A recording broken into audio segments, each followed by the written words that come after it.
여러분, 고난을 당하기를 원하는 사람은 없습니다. 특별히 우리가 예수를 섬기는 믿음의 위인들 아닙니까?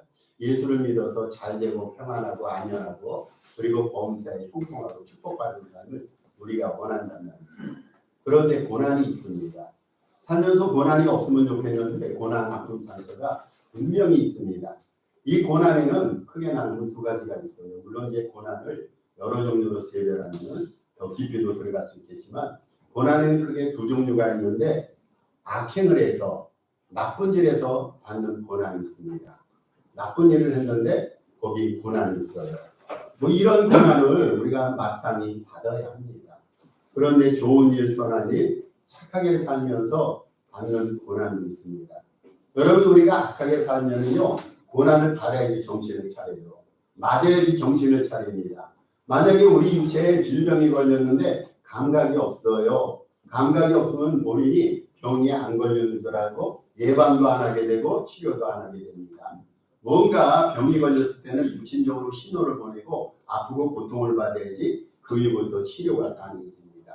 저는 분명히 말씀드릴 수가 있어요. 저도 나쁜 짓을 하면은 하나님으로부터 시컷 매를 맞아야 됩니다. 그래야지 정신을 차리고 새롭게 인생을 도모하면서 세상을 살아갈 수가 있어요.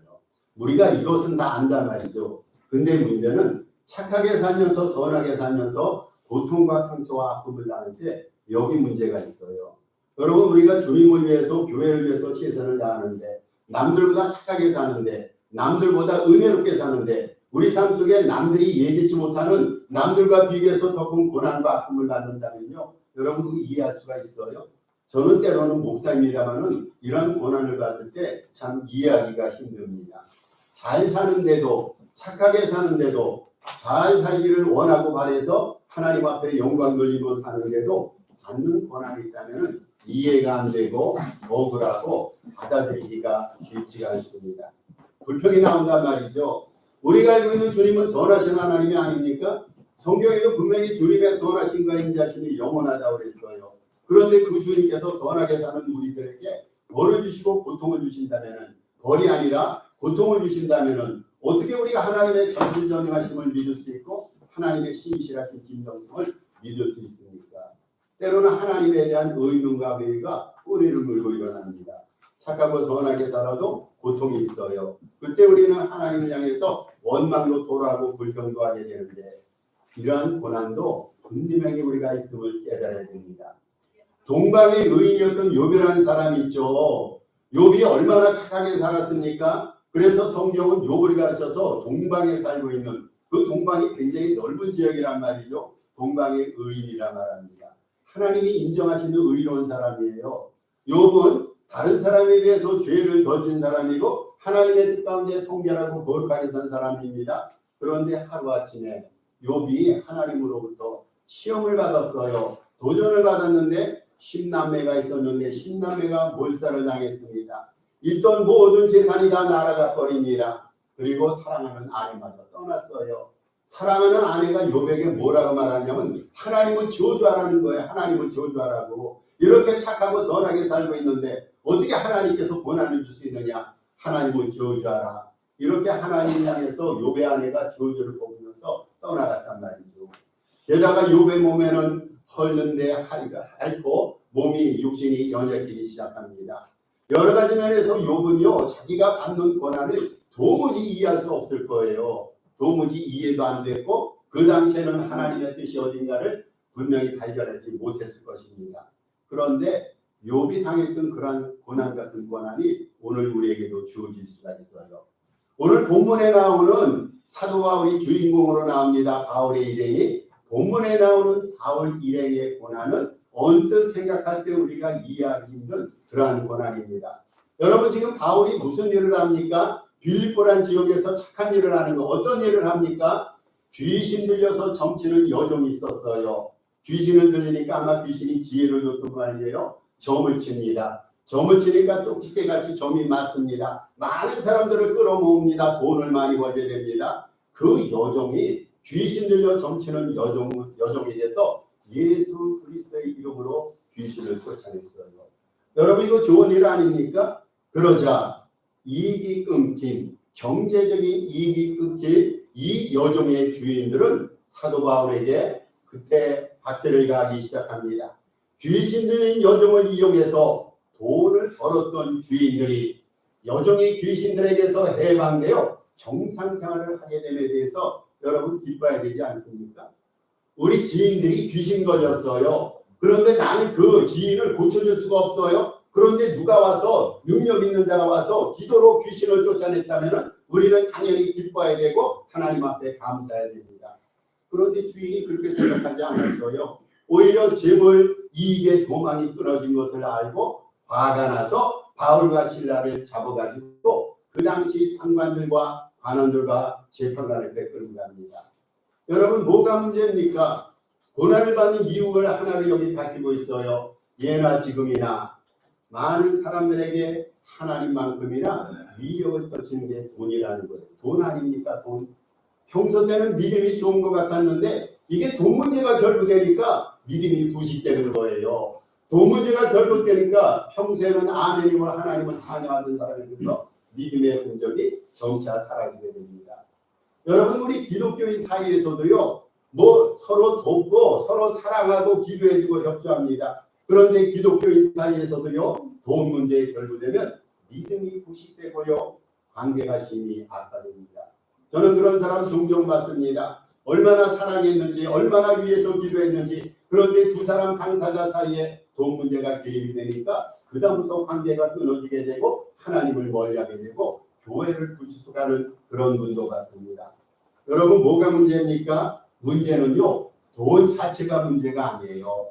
이 돈이란 것이요. 우리 삶 속에 행복도 갖다 주지만 때로는 고난도 고통도 갖다 줍니다. 지금 바울 일행이 고통을 당한 것은 사실 돈 문제와 연관된 게 아닙니까? 주인이 돈을 못 버니까 그것이 너무너무 힘들고 고통스럽게 여겨서 사도 바울을 박해했단 말이죠.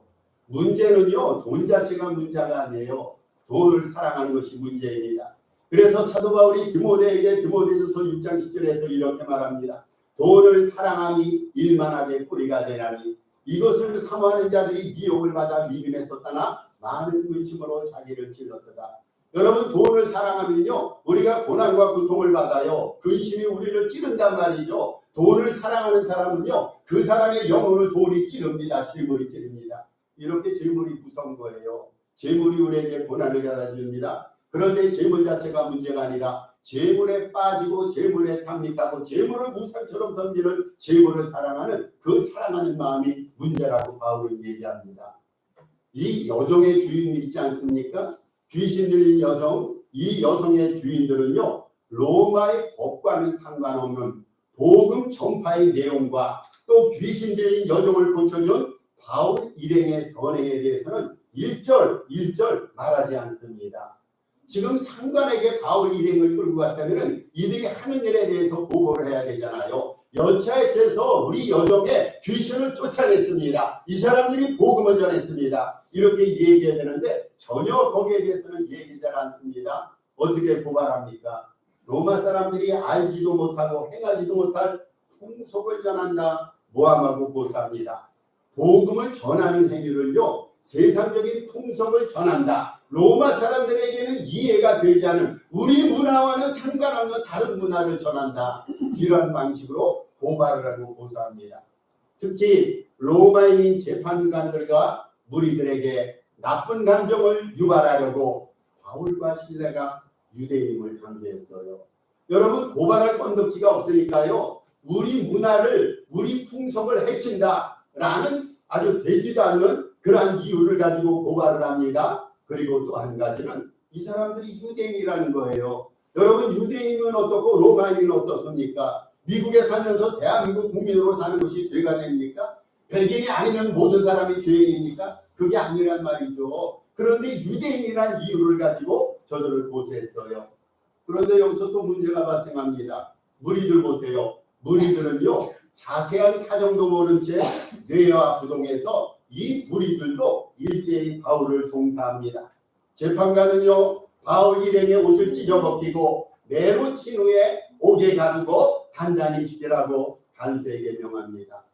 바울 일행이 지금 고난을 받았어요. 여러분 고난받은 이유가 뭡니까? 복음을 전한 것밖에 없어요. 복음을 전했는데 이것이 고난받는 이유가 돼서 감옥에 갔단 말이죠. 또 귀신 들려 정치던 불쌍한 여종을 구해준 사랑밖에 없습니다. 그 여인이 너무 불쌍한 거예요. 여러분, 우리 주변에 예수를 안 믿고 안경에 사로잡혀 살아가는 사람이 있다면 우리 저를 위해서 기도해 주지 않습니까? 저에게서 귀신을 몰아내기를 위해서 우리 나름대로 기도하며 애쓰지 않습니까? 이러한 선행과 사랑이 죄가 됩니까? 누군가를 악령의 세력부터 건져낸 것이 이게 과연 못할 짓입니까? 그런데 사도 바울은 이런 일을 했기 까닭에 지금 감옥에 갇힙니다. 여러분, 얼마나 이것이 잘못된 일입니까? 복음을 전하며 귀신 들린 불쌍한 여종을 구해준 이 사랑 때문에 바울과 실라는 매를 많이 받습니다. 그리고 감옥에 갇히게 됩니다. 그 당시 감옥은요, 습한 곳이에요. 추운 곳이에요. 어둡고 탁한 곳입니다. 그 감옥에 투옥될 때 달이 오늘 본문에 보니까 차고에 든든히 채워졌다라고 말합니다. 우리가 복음을 전하지 않았다면요, 바울인에게 복음을 전하지 않았다면요, 당하지 않을 고난입니다. 그렇잖아요. 아니, 복음 때문에 복음을 전하기 위해서 고난을 받았다? 그러면 반대로 생각하면요, 복음을 안 전하면 고난을 안 받아요. 또 한 가지가 있어요. 사도 바울과 고린도인이 로마의 시민권자라는 사실을 알았다면요, 매우 반갑습니다.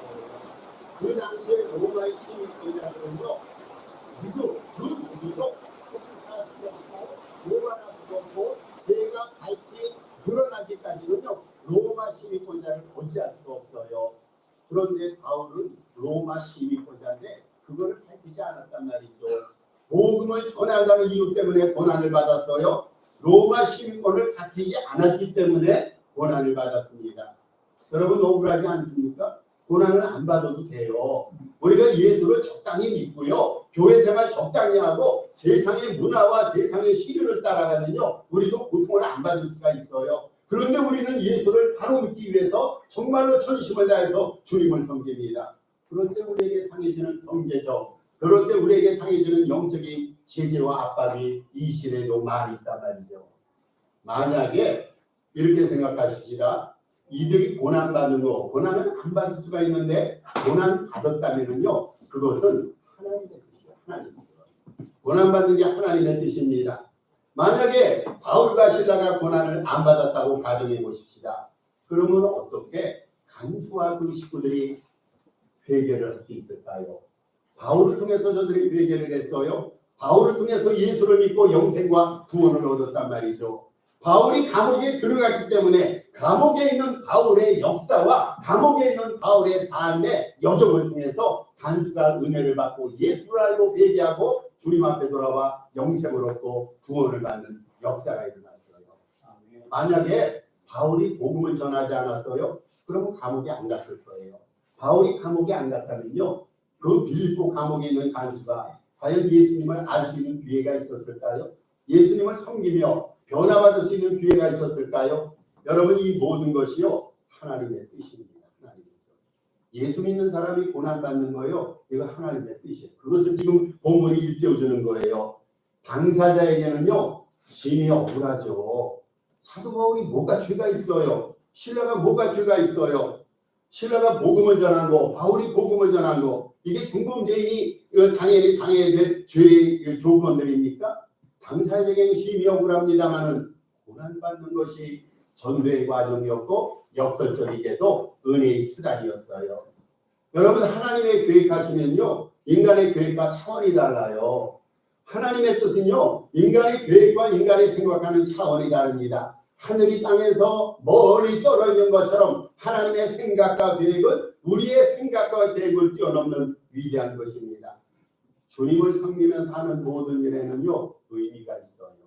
우리가 캐치하지 못하고 우리가 알지 못한다 할지라도 주님의 일에는 의미가 있습니다. 때로는 고난도 의미가 있어요. 교회 섬기기 까닭에, 예수님 잘 믿기 까닭에, 주님의 일을 열심히 할 까닭에 당하는 원통한 고난 속에는 의미가 있고 그 고난이 아름답단 말이죠. 사도 바울과 실라 얘기로 다시 돌아가십시다. 이들이 원망하려면요, 원망할 수 있는 근거가 너무 많았어요. 저들은 예수님께 원망할 수가 있어서, 따질 수가 있었어요. 아, 주님, 나를 사도로 불러주셔서 일 시킬 때는 언제고 이렇게 감옥에 집어넣는 것은 이것이 무슨 이유입니까? 이런 경우가 어디 있습니까? 사도 바울은 주님 앞에 따질 수가 있었어요. 그리고 사도 바울은요, 박해자들에게도 원망하고 불평하고 따질 수 있었어요.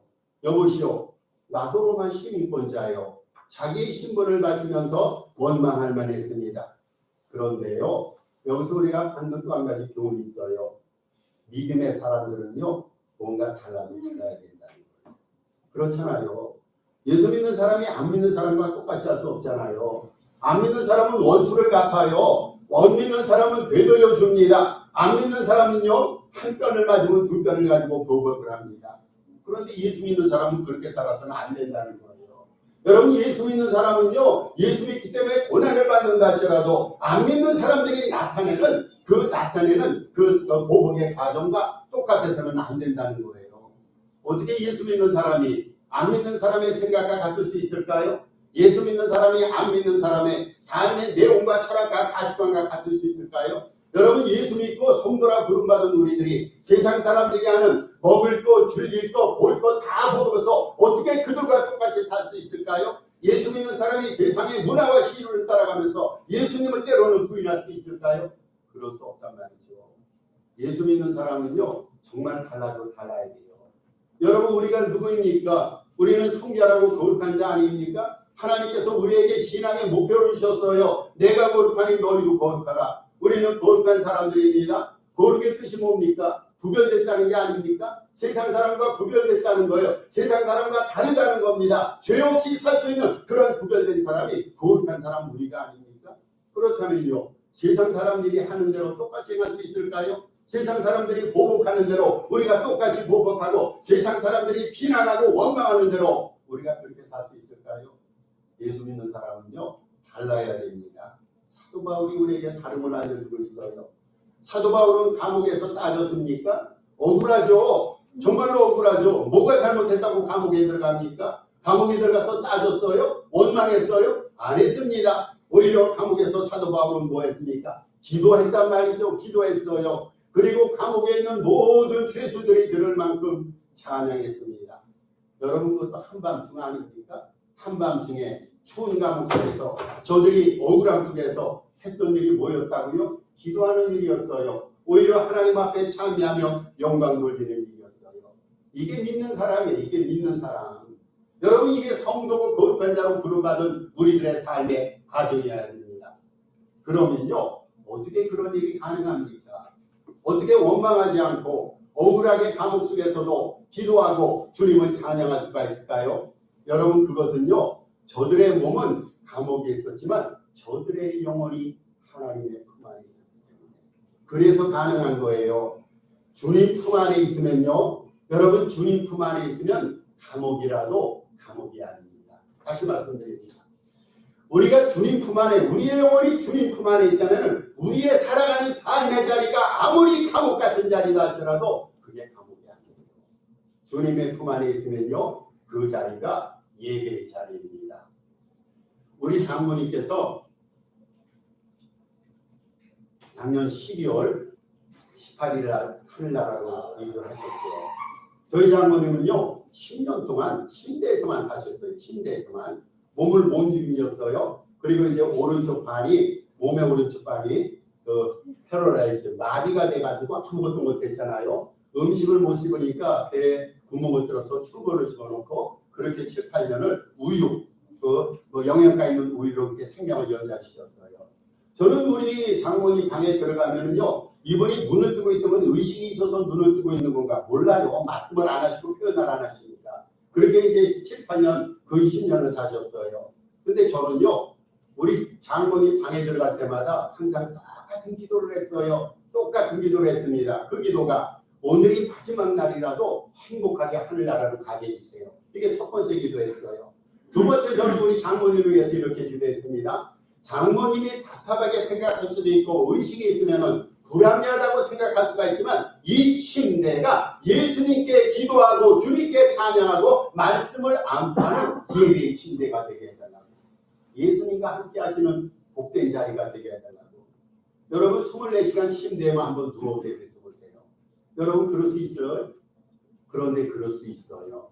그럴 수가 있습니다. 어떻게 그것이 가능할까요? 그 자리가요 주님 안에 거하면서 예배의 자리라면요 침대가 아니라 그거보다 더 좁은 칼날같이 좁은 곳에도 우리가 머물 수 있다는 말이죠.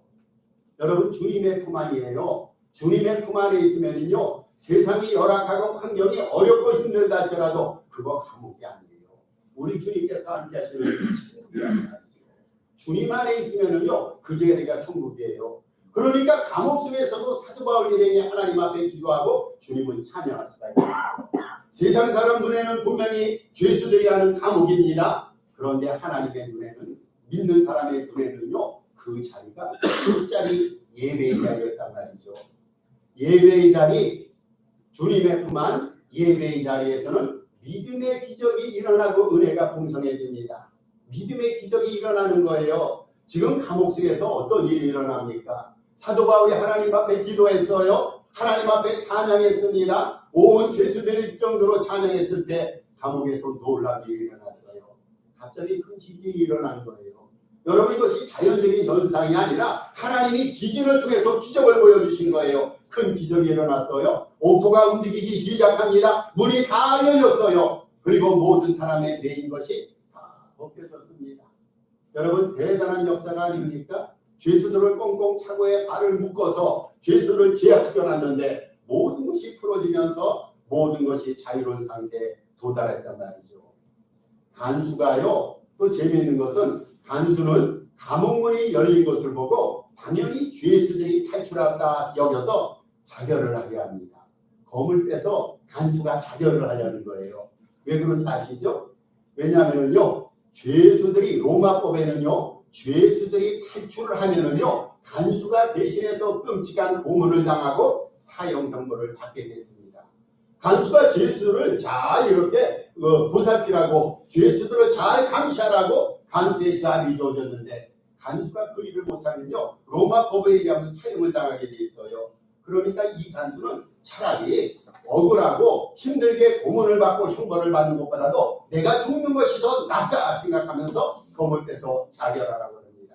여러분 이때 무슨 일이 일어납니까? 갑자기 사도 바울이 나타나서 안심하라는 거예요. 나 도망가지 않고 여기 있다. 모든 죄수들 도망가지 않았으니까 네 생명을 스스로 거두지 말라.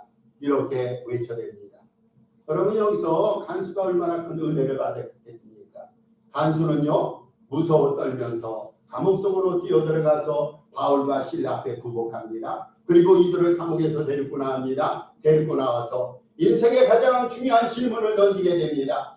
선생님이요 내가 어떻게 해야 구원을 얻으리까?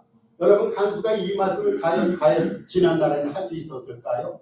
바울을 만나기 전에 감옥에서 기적이 나타나기 전에 감옥에서 하나님의 역사가 나타나기 전에 간수였다면 이러한 질문이 과연 머릿속에 생각 속에 있을 수 있겠습니까? 중차대한 인생의 가장 근본적인 질문이 간수의 머릿속에 떠오르기 시작합니다. 여러분 이게 믿음의 역사예요. 내가 어떻게 해야 구원을 얻을 수 있습니까? 이 믿음의 역사를 일으키는 질문이 어디서 형성이 됩니까? 감옥에서. 누구를 통해서? 바울의 고난을 통해서. 한 사람의 고난을 통해서 여러 사람이 은혜를 받고 하나님 앞에 영광 돌리게 됩니다. 여러분 이후에 어떤 결과가 나타납니까? 빌립보 교회가 세워졌어요. 우리가 잘 아시다시피 빌립보 교회는 유럽 대륙의 첫 번째 교회입니다. 그 유럽 대륙의 첫 번째 교회 개척 멤버가 누구입니까? 루디아 성에 자주옥감 장사했던 루디아와 그의 식구들입니다. 그리고 오늘 본문에 등장하는 간수와 그의 식구들이 빌립보 교회의 창립 멤버가 됐습니다. 주님의 일 때문에 당하는 고난에는요 위대한 믿음의 승리가 있어요. 교회가 세워집니다. 하나님의 영광의 역사가 드러납니다. 하나님께서 오늘 그에게 그거를 일깨워주시는 거예요. 여러분 주님의 일을 하다가 정말로 억울하게 매를 맞았어요. 상처와 고난을 사도 바울과 실라가 당했단 말이죠. 우리도 그들처럼요 종종 믿음의 고난을 받을 때가 있어요. 열심히 일하는데 오해를 행할 때가 있어요. 최선을 다하는데 누군가 나를 해코지 할 때가 있어요. 열심히 일하는데 열매가 현실적으로 안 나타날 때가 있어요. 그러니까 억울하기도 합니다. 어떤 사람은 대충 살아도 풍성한 외형적인 열매가 나타나는데 누구보다도 착하게 믿음 가운데 삶에도 불구하고 인생의 열매가 없는 스스로의 모습을 보면서 때로는 아쉽기도 하고 억울하기도 합니다. 여러분 이게 믿음의 고난이란 말이죠. 이 믿음의 고난이 우리들 모두에게 있어요. 그런데요, 믿음의 고난에는요, 고난을 압도하는 영적인 은혜와 기쁨이 있다는 사실도 우리가 깨달아야 됩니다. 주님 때문에 당하는 고난, 주의 영광을 당하는 주님의 영광 까닭에 당하는 아픔, 이것이 우리 삶 속에 은혜와 기쁨을 형성시켜 나갑니다. 우리 주님께서는 그런 기쁨을 우리에게 주시는 거예요. 바울에게 주님께서 그 기쁨을 주셨어요. 기쁘니까 감옥에서도 하나님을 찬양한단 말이죠. 기쁘니까 감옥에서도 하나님 앞에 기도했단 말이죠. 야고보서 1장 2절은 이렇게 말합니다. 너희가 여러 가지 시험을 당하거든 온전히 기쁘게 여겨라. 여러분 우리가 해야 될 일이 뭐라고요? 기쁘게 여기는 거예요. 언제 기뻐야 됩니까? 인생이 잘 나갈 때 기뻐야 됩니다. 주님 까닭에 고난을 받을 때도 기뻐하단 말이죠. 고난 까닭에 고난 중에도 여전히 우리 주님의 은혜가 우리에게 여전하다는 아름다운 사실을 우리가 확신하고 깨달으면서 찬송과 기도에 고난 중일지라도 찬송과 기도에 더욱더 열심내는 저와 여러분 모두 되시기를 주님의 이름으로 축복합니다. 아멘. 우리 주신 말씀 생각하면서 한 2분 정도 기도합니다. 여기 주보의 미워 중에 기도 제목이 있습니다.